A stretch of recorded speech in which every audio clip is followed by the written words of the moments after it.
तो कल है 26 जनवरी और गणतंत्र दिवस से ठीक पहले आज है डेरिवेटिव एक्सपायरी और आज के दिन एक्सपायरी के अंदर एक भूचाल सा मार्केट के अंदर आया और आज 17,800 को हम वापस टेस्ट करने के लिए पहुंच गए। आज बाजार जब सुबह खुला था तो 18,100 के आसपास खुला, बाद में 18,100 गया, 18,000 गया, 17,900 गया और अब हम 17,800 की रेंज में आ चुके हैं। ये करीब 250 से पौने 300 पॉइंट की गिरावट एक ही दिन की है और उसने जितना रिटर्न इस पूरे मंथ में दिया था करीब पौने 2% के आसपास का, उसको पूरा इरोड कर दिया सिर्फ आज के सेशन ने मार्केट में, और फिर से उसी रेंज के अंदर आ गए हैं जो 21 दिसंबर यानी कि आज से ठीक 1 से 1.5 महीना पहले की बनी हुई है, यानी कि मार्केट पूरी रेंज में है। 5 बड़ी बातों के साथ कार्यक्रम की शुरुआत कर रहे हैं। फिर आज के मेहमान अजीत मिश्रा हमारे साथ होंगे, उनसे हम बातचीत करेंगे और साथ ही आज अडानी ग्रुप का एक एफपीओ भी खुला है, उसको लेकर मिस्टर गौतम अडानी का क्या कहना है वो भी आपके सामने रखेंगे। एक्सपायरी से बिकवाली हावी हुई आज और निफ्टी में 17,900 के नीचे आके ट्रेड कर रहा है। हालांकि पोल भी हम आपके सामने लेके आएंगे। पोल में थोड़ी देर पहले हमने 1-1.5 घंटे पहले किया था, उस समय के आंकड़े कुछ और थे, अब के कुछ बात और है। एक और बात, निफ्टी बैंक आज 1000 अंकों से ज़्यादा टूट गया है। 12 के 12 शेयर आज बैंक निफ्टी के नीचे है। छोटे बड़े सरकारी गैर सरकारी सभी बैंक्स आज ऑलमोस्ट लो को इस समय टेस्ट कर रहे हैं। सरकारी बैंकों में ज़्यादा बिकवाली है, खासकर एसबीआई पे, जो कि इस समय एक लीडरशिप वाला रोल अपना रहा था, वो करीब अब 4% आज टूट गया है। तो कुल मिला के अगर आप बात देख रहे हैं तो आज मार्केट के अंदर गिरावट है, बैंकिंग के अलावा भी गिरावट है और बैंकिंग में भी गिरावट है। नतीजों से पहले बजाज ऑटो में आज खरीदारी 1% ये शेयर आज ऊपर आके आज ट्रेड कर रहा है। तो बजाज ऑटो का ध्यान रखिएगा, ना केवल बजाज ऑटो पे बल्कि बजाज ग्रुप के दोनों शेयर्स बजाज फिनसर्व और बजाज फाइनेंस, इनकी गिरावट कंप्लीट हुई है। जहाँ तक टेक्निकल एनालिस्ट ये मानते हैं कि अभी ज़्यादा नहीं टूटेंगे। इंडिया विक्स करीब 9% आज ऊपर आया। ये आज अगर मैं बोलूँ आपसे तो हमको तो याद भी नहीं है कि 9% इंडिया विक्स कब एक दिन में चलता था और आज 15 के पार है। हालांकि ये फेयर इंडेक्स को कहते हैं, इसको इतना फेयर तो मार्केट के अंदर नहीं बना कि मार्केट 17,800 की ब्रेक कर दे, लेकिन इंट्राडे में जो 9% का विक्स बढ़ा है, अगर ये जल्दी जल्दी नीचे नहीं आता तो आज आप रिकवरी नहीं देखेंगे और हो सकता है मार्केट के अंदर एक रेंज के अंदर ही कारोबार, यानी कि lower end of the testing range के अंदर ही कारोबार रह जाए। खैर, अजीत मिश्रा इस बीच मेरे साथ जुड़ चुके हैं, उनसे हम बातचीत करें। उससे पहले मैं आपको एक बार जरा गौतम अडानी के एक बाइट ज़रूर सुनाना चाहूँगा, क्योंकि अडानी एंटरप्राइज़ का जो एफपीओ है वो आज खुल गया। 20,000 करोड़ रुपए का ये एफपीओ है जो कि एंकर निवेशकों के लिए खुल गया है। अडानी ग्रुप के चेयरपर्सन गौतम अडानी ने कहा है कि कंपनी अच्छा प्रदर्शन कर रही है, हमें पूर्ण यकीन है आगे भी प्रदर्शन जारी रहेगा। वो ये कह रहे हैं कि हम रिटेल निवेशकों की हिस्सेदारी बढ़ाना चाहते हैं, इसलिए एफपीओ लेके आए हैं। एक बार सुन लेते हैं वो क्या कह रहे हैं।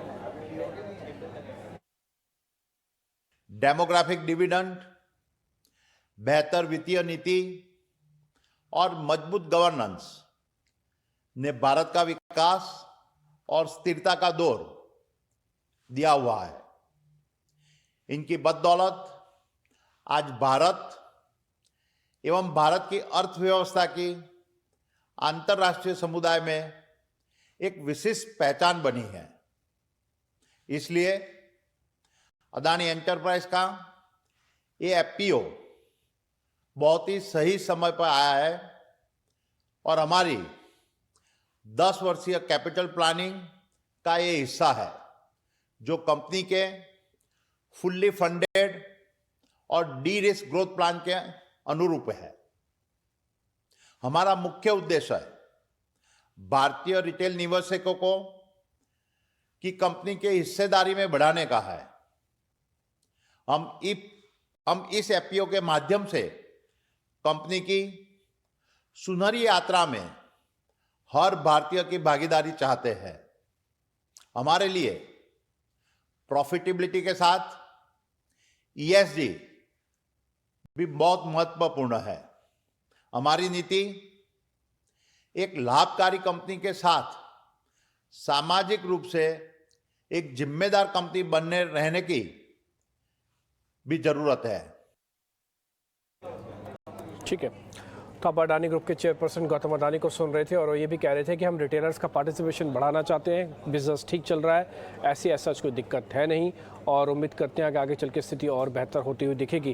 खैर, आज अडानी ग्रुप के ज़्यादातर शेयर्स भी आज थोड़े कमज़ोर दिख रहे होंगे डेरिवेटिव एक्सपायरी की वजह से, क्योंकि इनके ज़्यादातर शेयर फ्यूचर्स के अंदर भी लिस्टेड हैं और ये थोड़ा प्रेशर और मार्केट के अंदर बढ़ाते हुए दिख रहे हैं। कुल मिला के अब मार्केट के अंदर करना क्या चाहिए जब बाजार एक बहुत स्ट्रांग मोमेंटम के साथ था लेकिन फिर से कमज़ोर हो गया, अब कैसे उसमें ट्रेड करें। अजीत मिश्रा आज के मेहमान मेरे साथ जुड़ चुके हैं। अजीत जी बहुत शुक्रिया, थैंक यू वेरी मच समय देने के लिए। एक काम हम आपसे करें, आपसे हम सवाल जवाब का सिलसिला शुरू करें और पूछें आपसे कि इस समय निफ्टी बैंक निफ्टी में क्या करना है। हमने एक पोल किया था, हालांकि पोल 1 घंटे के पहले का है लेकिन फिर भी उस पोल की वैलिडिटी अभी भी है और वो एक बार हम आपकी स्क्रीन पर रखते हैं। उसमें जब बैंक निफ्टी के लेवल्स और निफ्टी के लेवल्स दोनों आएंगे तो पहले आप निफ्टी के लेवल्स देखिएगा। 17,900 से लेकर 18,000 के बीच में 25% ब्रोकर्स का मानना है कि वो चल सकता है। 18,000 से 18,000 के ऊपर 45% का है। अगर मैं इसी दोनों को हिस्से को मान लूँ यानी कि 17,800 यानी कि 17,800-900 वाली रेंज ब्रेक नहीं होगी और 18,000 के इर्द गिर्द कहीं एक्सपायरी हो सकती है, तो आपका 65% पोल यही कहता है। मिनॉरिटी पोल वो ये कहता है कि नहीं, इसके ऊपर जाके भी हम आ सकते हैं। तो आप मिनॉरिटी वाला हिस्सा छोड़ भी दें, सिर्फ लास्ट के 2 ब्रैकेट्स देखेंगे जहाँ पे 45 और 25 लिखा है, ये आपके बहुत काम का है। आइए जरा बैंक निफ्टी दिखाइए। बैंक निफ्टी का पोल भी यही कहता है कि 42,000 के आसपास हो सकता है हम सीरीज़ को एक्सपायर करें, इसलिए 42,000 का आप जो लेवल देख पा रहे हो उसमें 45% और 20% ऊपर जो लिखा हुआ है ये आपके काम का है। 41,800 मार्केट का एक बेस है, 20% ब्रोकर जहाँ मानते हैं, 45% ये कह रहे हैं कि 42,000 से लेकर 42,200 होगा। अभी हम उससे बहुत ज़्यादा नीचे नहीं है। अगर इन दोनों को जोड़ ले तो 65% हिस्सा ये भी कहता है कि मार्केट 42,000 के इर्द गिर्द जाके अपनी सीरीज़ को क्लोज करेगा। तो कुल मिला के मार्केट के पास 18,000 और बैंक निफ्टी के पास 42,000, ये 2 इंपॉर्टेंट लेवल हैं जिसके इर्द गिर्द हम सीरीज़ को क्लोज होता हुआ देख सकते हैं। ये एक्सक्लूसिव पोल कम से कम 10-11 हमने ब्रोकर से बातचीत करने के बाद हम बनाते हैं। अजीत जी एक बार आपका व्यू पॉइंट भी चाहिए। ये सारे डाटा हमने आपके सामने रख दिया, आपको पता है कि आज मार्केट के अंदर गिरावट ज़्यादा है, आपका एक व्यू पॉइंट सही। शुक्रिया डिम्पी। तो डिम्पी देखिए, ये जो एक्सपायरी वाले दिन का मूव है, अगर आप आइसोलेशन में देखेंगे तो डेफिनेटली हमको लगेगा कि काफ़ी ज़्यादा पैनिक है मार्केट में। बट अगर आप ब्रॉडली देखेंगे तो 4 हफ्ते ऑलरेडी हो चुके हैं हमको इस रेंज में, करीब 17,750 से लेकर 18,250 जिसके अंदर हम ट्रेड कर रहे हैं when it comes to the Nifty index. देखिए चैलेंजिंग पार्ट क्या है डिम्पी की, अभी हाल फिलहाल में जो रिकवरी भी दिख रही थी वहाँ पे बहुत लिमिटेड पार्टिसिपेशन दिख रहा था हमको। तो मतलब कुछ एक इंडेक्स मेजर्स को अगर एक्सक्लूड कर दें तो शायद मार्केट का टोन साइडवेज टू नेगेटिव ही रहता। तो मेरे हिसाब से कंसोलिडेशन का ही टोन अभी बना रहेगा बाजार में। अगर आज एक्सपायरी की बात करें तो जैसे कि मेजॉरिटी पोल के अराउंड ही मेरा उम्मीद है कि करीब 17,900-950 के अराउंड पे ही आपको देखेंगे इंडेक्स को सेटल होते हुए। मल्टीपल रीजंस हैं, कॉज आपने 17,800 को ऑलमोस्ट टेस्ट कर दिया जो कि प्रीवियस स्विंग लो के पास का सबसे इंपॉर्टेंट एरिया है। साथ ही साथ यहाँ पे आपका एक्सपोनेंशियल एवरेज 100 डेज का वो भी प्लेस्ड है। बैंकिंग इंडेक्स कंपैरेटिवली वीकर लग रहा है मुझे उसमें एक चैलेंजिंग पार्ट बस ये है क्योंकि अगर आप बैंकिंग इंडेक्स को देखेंगे तो पिछले करीब 10 सेशन का जो भी रिकवरी हमने देखी थी वो एक दिन में आपने निकाल दी। तो सपोर्ट यहाँ पे भी है। अगर इंट्राडे की पर्सपेक्टिव से बात करें तो 41,400-600 का जोन जहाँ से हम रिबाउंड देख रहे हैं वही एक सपोर्ट एरिया था, बिकॉज यहाँ पे आपका प्रीवियस स्विंग लो भी बना हुआ था जो दिसंबर में आपने टेस्ट किया था। बट मेरे हिसाब से अगर नेक्स्ट कोई लेग आएगा निफ्टी में ये 17,750 के नीचे ले जाने वाला तो शायद बैंकिंग इंडेक्स की वजह से आएगा। तो 41,400 पोजिशनली मेरे हिसाब से इसको ध्यान रखने की जरूरत है। इंट्राडे में मेरे हिसाब से आप इंडेक्स को अवॉइड ही करेंगे तो बेटर रहेगा, बिकॉज वोलेटिलिटी रहेगी। यहाँ पे मैं बाइंग की रिकमेंडेशन नहीं दूंगा, बट यस रीबाउंड के केस में आपको सेलिंग का प्रेशर दोबारा देखने को मिलेगा, तो रीबाउंड पे शॉर्टिंग की अपॉर्चुनिटी ढूंढे। ठीक है, तो निफ्टी के अंदर और बैंक निफ्टी का पोल और साथ ही रणनीति आपकी स्क्रीन पर आ गया। उसमें खरीदारी की रिकमेंडेशन तो नहीं है, लेकिन फिर भी अगर आप कोशिश करें, आज देखिए आज डेरिवेटिव एक्सपायरी एक तो 1 डे बिफोर वैसी हो रही है और दूसरा मार्केट के अंदर स्विंग बहुत फास्ट है। मार्केट ने अभी रेंज का ब्रेकडाउन नहीं किया, एक बार लो टेस्ट करने के बाद थोड़ा ऊपर भी आया है। एक बार मैं आपको जरा निफ्टी के लेवल्स आपको दिखाता हूँ, बैंक निफ्टी के लेवल्स दिखा देते हैं कि कहाँ पे इंपॉर्टेंट सपोर्ट है और उसके बाद फिर हम उस पर बातचीत करेंगे। अगर आप निफ्टी के लेवल्स देखेंगे तो ये फर्स्ट गैप और ये सेकंड गैप है मार्केट का, और अगर आप सपोर्ट के तौर पर देख रहे हैं तो मल्टीपल सपोर्ट है मार्केट के पास, जो कि मेजर सपोर्ट एरिया 17,800 का और मेजर रेजिस्टेंस एरिया है यहाँ पे अगर आप देखेंगे तो वो 18,300 का आगे बनता है। ये जो 500 पॉइंट की रेंज है इसके अंदर एवरेजेस अपना रोल बखूबी प्ले कर रही हैं। एक ही दिन के अंदर ये 3-4 दिन की हुई शॉर्ट कवरिंग की मेहनत मार्केट ने धो के रख दी, इसलिए मार्केट इस सीरीज़ को थोड़ा नर्वस तरीके से आगे बढ़ा रहा है और इस बार का रोल ओवर भी कम है, इस बार का प्रीमियम भी कम है जो हम सीरीज़ के साथ लेके जा रहे हैं, इसलिए जब तक इस रेंज का ब्रेकआउट या ब्रेकडाउन नहीं करते तब तक कोई बड़ा मूव मार्केट के अंदर नहीं आएगा। मार्केट ने 2 गैप भरने थे, गैप 1 एंड गैप 2 दोनों गैप कंप्लीट हो चुके हैं और एक्सपेक्टेड है कि शायद अब बाजार इस रेंज को फिर से रिस्पेक्ट करेगा। आगे बढ़ते हैं। बैंक निफ्टी को लेकर कोई व्यू पॉइंट है नहीं, तो इसलिए बैंक निफ्टी को फिलहाल छोड़ देते हैं। अगर हाँ, एक चीज़ मैं आपको ज़रूर कह रहे हैं जो अजीत जी हमारे सामने रख रहे हैं कि अगर 42,000 41,800 वाली रेंज टूटती है तो कम से कम 400 पॉइंट की आप और तैयारी कर लीजिएगा। बैंक निफ्टी भी अपने आप में बहुत इंपॉर्टेंट है। आते हैं, बढ़ते हैं आगे शेयर्स की तरफ। तो आज तेज़ी वाले शेयर्स आपकी स्क्रीन पर आएंगे। आज हैं लिमिटेड, बट फिर भी कोशिश करते हैं कि तेज़ी वाले शेयर्स आपकी स्क्रीन पर रखें और उस पर बात करें।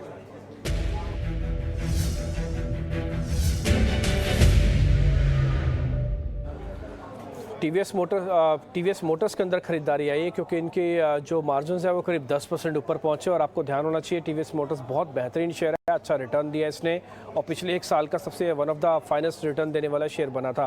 और दूसरा है HUL, ये थोड़ा डिफेंसिव भी है और थोड़ा पहले से पिटा हुआ शेयर भी था, अब ये भी आके आज हरे निशान में है। इन स्पाइट ऑफ दिस कि आज निफ्टी के अंदर 250 पॉइंट की गिरावट है। एक बार आपका व्यू पॉइंट है जी सर इन दोनों शेयर्स पर। डिम्पी देखिए, जब भी हमने बात की है पास्ट में ऑटो काउंटर्स की तो हमने एक चीज़ को बहुत क्लियरली स्पेसिफाई किया है कि जो स्टॉक जहाँ से रिकवरी शुरू हुई थी ऑटो पैक में, जब हमने एक डिक्लाइन देख लिया था, एक करेक्टिव फेज देख लिया था, तो वही स्टॉक मेरे हिसाब से आने वाले टाइम में लीड करते रहेंगे।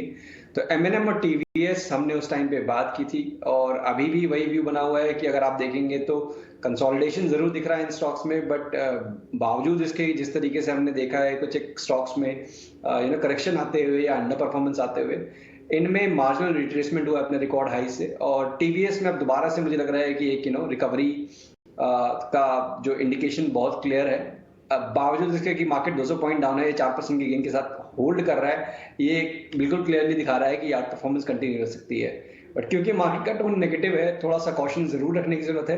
तो यहाँ पे मेरे हिसाब से 995 ये करीब 25-30 पॉइंट का जो स्टॉप लॉस रहेगा, उसके साथ आप लॉन्ग बना सकते हैं पोजीशन। करीब 1060 से लेकर 1080 का जोन, ये आपका टारगेट एरिया होगा इसमें।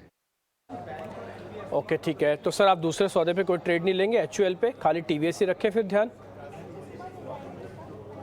मैं ये कहूँगा कि यहाँ पे अभी भी एक रेंज HUL में अभी थोड़ा सा अवॉइड करना ही सही रहेगा, क्योंकि जब मार्केट में आप देख रहे हैं प्रेशर इतना ज्यादा है, तो जहां ज्यादा स्ट्रेंथ है वहीं पे रहिए। तो TVS इन दोनों में से डेफिनेटली बेटर कैंडिडेट है। ओके ठीक है, मैं TVS का एक चार्ट भी ज़रूर आपकी स्क्रीन पर रखूंगा, उससे ये पता लगता है कि देखिए कैसे शेयर कितना स्ट्रांग है और ये शेयर टूटता भी नहीं, अगर टूटा है तो कैसे डैमेज कंट्रोल जल्दी कर लेता है। आपकी स्क्रीन पर लेके आ रहा हूँ मैं TVS का चार्ट, एक बार जरा मैं फुल स्क्रीन कर देता हूँ ताकि आपको अच्छे से क्लियरली विजिबल हो जाएगा TVS का चार्ट। अब आप देखिएगा, ये इसका 200 दिन का एवरेज है। आपने देखे होंगे ये जो पिंक कलर की लाइन है ये कभी नहीं टूटी और लगातार नॉन स्टॉप अच्छा TVS मोटर्स चला। उसके बाद हमने एक छोटी सी एवरेज को ब्रेक किया जहाँ पे मैंने गोला मार्क किया हुआ है। उसके बाद ये शेयर अपने 200 दिन के एवरेज को टेस्ट करता तोड़ता हुआ एक अलग कहानी है, लेकिन उससे पहले ही रीबाउंड हुआ और 50 दिन के एवरेज को फिर से टेस्ट करने लग गया। ये शेयर की पूरी स्टोरी अपने आप में बयान करती है कि स्ट्रेंथ, हल्का सा कंसोलिडेशन, छोटी सी प्रॉफिट बुकिंग, फिर से शेयर चलने को तैयार है। इसलिए TVS मोटर आज मार्केट के विपरीत भी ट्रेड करने की कैपेसिटी रखता है, जो आप अपनी स्क्रीन पर इस समय देख पा रहे हैं। खैर रही बात HUL की, HUL से फिलहाल अभी थोड़ा बच जाना चाहिए, उसमें अभी ट्रेड ना करें तो ज़्यादा बेहतर होगा। आते हैं कुछ और शेयर्स की तरफ में, और शॉर्ट कवरिंग के शेयर्स में जरा आपकी स्क्रीन पर रखता हूँ। उसमें आएगा बजाज ऑटो और हिंडाल्को। जरा जी चेक कीजिए बजाज ऑटो और हिंडाल्को।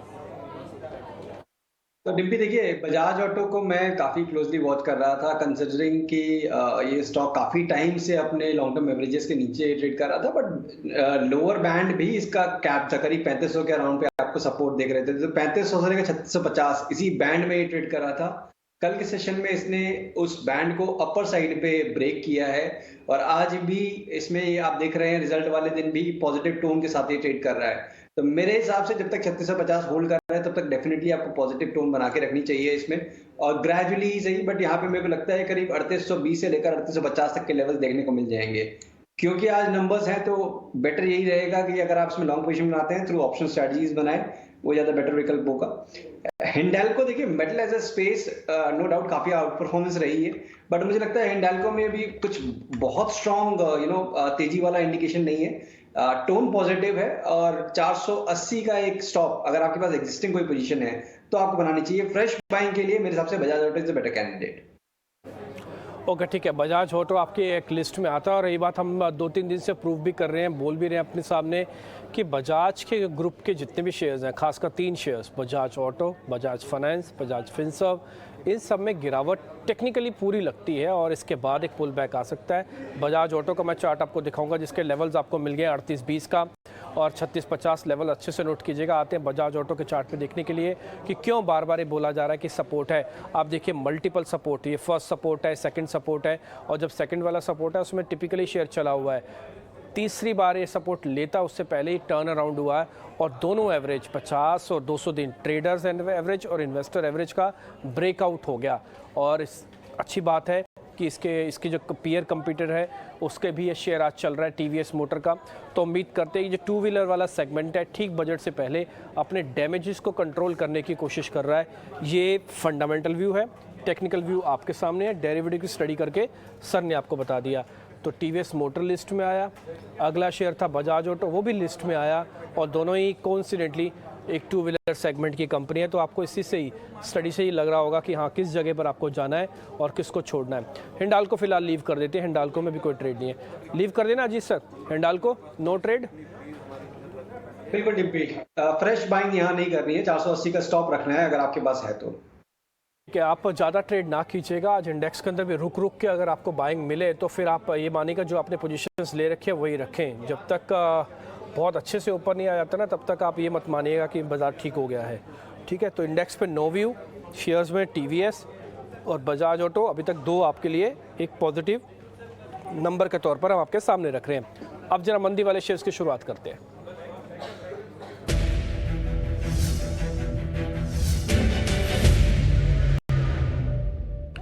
एसीसी और औरो फार्मा 2 ऐसे शेयर्स हैं जो आज कमज़ोर हैं, जिनमें आज फ्रेश शॉर्ट्स खुले हैं। एक बार जरा आप चेक कर लीजिए इन दोनों शेयर्स को सर, एसीसी और औरबिंदो फार्मा, दोनों अलग अलग सेगमेंट्स हैं। बिल्कुल डिम्पी, तो देखिए अभी हाल फिलहाल में ही सीमेंट स्पेस में जिस तरीके का कार्नेज हुआ है अल्ट्राटेक के रिजल्ट्स के बाद से मैं नोटिस कर रहा हूँ कि ऑलमोस्ट सारे ही सीमेंट स्टॉक्स का जो कि अभी तक काफी स्ट्रांगली होल्ड कर रहे थे उन सभी ने अपना टोन नेगेटिव चेंज कर दिया है। एसीसी में नो डाउट पोजीशनिंग काफी ज्यादा वीक लग रही है, बट मेरे हिसाब से क्योंकि एक सपोर्ट है इसको एक करीब 2150 का, तो उसकी वजह से रिस्क रिवॉर्ड मेरे यहाँ फेवरेबल नहीं बन रहा है फ्रेश शॉर्ट्स इनिशिएट करने के लिए। अगर आपके पास पोजीशन है डेफिनेटली आपको मेंटेन करके रखना चाहिए और करीब 2220 2230 आपका स्टॉप लॉस रहेगा। दूसरा स्टॉप ये डिम्पी आपने शेयर किया था, can you please name this again? Aurobindo pharma sir, औरो फार्मा। तो फार्मा तो देखिए फार्मा स्पेस में कुछ एक काउंटर्स हैं जहां पे कि लगातार अंडर परफॉर्मेंस बनी हुई है, उनमें से औरो फार्मा एक है। और इनफैक्ट पिछले करीब अगर महीने भर का देखेंगे आप टोन तो कंसोलिडेशन कंजेशन में एक ट्रेड कर रहा था और आज का ब्रेकडाउन हुआ है, तो डेफिनेटली यहाँ पे आप शॉर्टिंग की अपॉर्चुनिटी जरूर देख सकते हैं। मेरे हिसाब से आपको 432 का एक स्टॉप लॉस मेंटेन करना चाहिए इस पोजीशन में और नेक्स्ट मूव में करीब करीब आप मान के चलिए कि 390 से लेकर 370 तक का भी जोन पोजीशन रिलीज में पॉसिबल है, तो डेफिनेटली यहाँ पे आप अटेंड कर सकते हैं पोजीशंस। ठीक है, मैं एक अपना अरविंदो फार्मा का आपको एक बार चार्ट भी दिखाना जरूर चाहूँगा, वो इस वजह से क्योंकि 1-1.5 साल के अंदर कैसे शेयर आधा हो गया एक बड़ी कंपनी फार्मास्यूटिकल्स की और किसी तरह की कोई अटेम्प्ट नहीं हुई इसकी पार होने की। आपको क्लियर विजन होगा, बड़ा मज़ा आएगा आपको देखने पे और खासकर उन लोगों को तो बड़ा मज़ा आएगा जिन्होंने इसको शॉर्ट किया हुआ है। आप देखेंगे 200 दिन की एवरेज है जहाँ पर हमने सर्कल मार्क किया ऊपर है, ये 2021 का साल था। आज हम 2023 के अंदर जस्ट हमने एंटर किया है और जिस समय सर्कल का मार्क्ड है ये 900 रुपये का रेट है औरबिंदो फार्मा का, आज इसका रेट है 400 रुपये, तो ये करीब आधे से ज़्यादा टूट गया है। और अभी आप डेज लो पे देख पा रहे हैं किसी तरह का कोई एवरेज का सपोर्ट नहीं, कभी ऊपर आने की कोशिश नहीं की। 200 दिन की एवरेज जो उसने 2021 के अंदर ब्रेक की उसके बाद से कभी भी इस एवरेज को ऊपर पार नहीं किया, इन्वेस्टर्स को उसने कभी पैसा बना के नहीं दिया। फिलहाल थोड़ा सावधान रहें, जिनकी 900 की खरीद है उनके साथ मेरी सहानुभूति भी है और अगर वो थोड़ा बहुत एवरेज करना चाहे तो अपने वित्तीय सलाहकारों से फिर पूछ के कीजिएगा या फिर अटेम्प्ट लेने दीजिए एक बार इसको 200 दिन के एवरेज को पार होने में, जो कि करीब 520-30 बनती है। सर जल्दी से अपने जरा ट्रेडिंग कॉल्स और बता दीजिए। बिल्कुल डिप्टी, तो देखिए जिस तरीके का मार्केट का टोन है मेरे हिसाब से नेगेटिव साइड पे तो होना ही चाहिए, बट कुछ एक सेक्टर्स ऐसे हैं जहां पर की स्ट्रेंथ है, उनमें से आईटी एक है। तो यहाँ पे मुझे लगता है जो अभी हाल फिलहाल में तेजी देखने को मिली है अपने को आईटी मेजर्स में, वो कंटिन्यू रहनी चाहिए और वो इंपॉर्टेंट रहेगी मार्केट को डैमेज को कैप करने में। तो इन्फोसिस मेरा पहला रिकमेंडेशन होगा बाय साइड पे, करीब 1520 का स्टॉप लॉस मेंटेन करके आप 1590 तक के टारगेट्स के लिए इसको आप लॉन्ग कर सकते हैं। दूसरी रिकमेंडेशन मेरी शॉर्ट साइड पे है टाटा पावर। एक रेंज ब्रेकडाउन के बाद देखिए ग्रेजुअली ये ड्रिफ्ट कर रहा है नीचे। मुझे लगता है कि आने वाले टाइम पे करीब 190 192 के लेवल्स आपको देखने को मिल सकते हैं। यहाँ 208 के स्टॉप लॉस के साथ आप इसको शॉर्ट पोजीशंस क्रिएट कर सकते हैं। ओके ठीक है सर। टाटा पावर हमको लग ही रहा था कि वीक होगा, 208 जब तक ये पार नहीं करेगा तब तक चलेगा नहीं। आज 200 को भी टेस्ट कर रहा है, 192 आपका टारगेट है।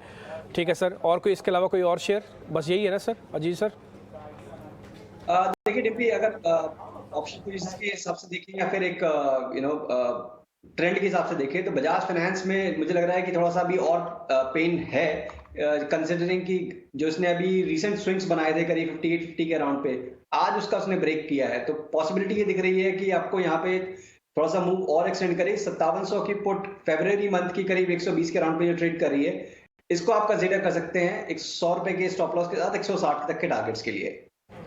ठीक है, ये पुट आप लीजिएगा। सीधा सीधा तो फ्यूचर्स नहीं कह रहे हैं वो बेचने के लिए, लेकिन आपको पुट के जरिए हल्का सा एक प्ले दिलवा रहे हैं आप बजाज फाइनेंस पर अगर लेना चाहें। इसके अलावा इन्फोसिस और टाटा पावर, दो ऐसे शेयर्स हैं जो सर की तरफ से दिए गए हैं। उम्मीद करते हैं कम सौदे रखिएगा इस सीरीज़ के अंदर भी, और बजट एक बार निपट जाए उसके बाद फिर देखेंगे मार्केट के अंदर क्या होता है।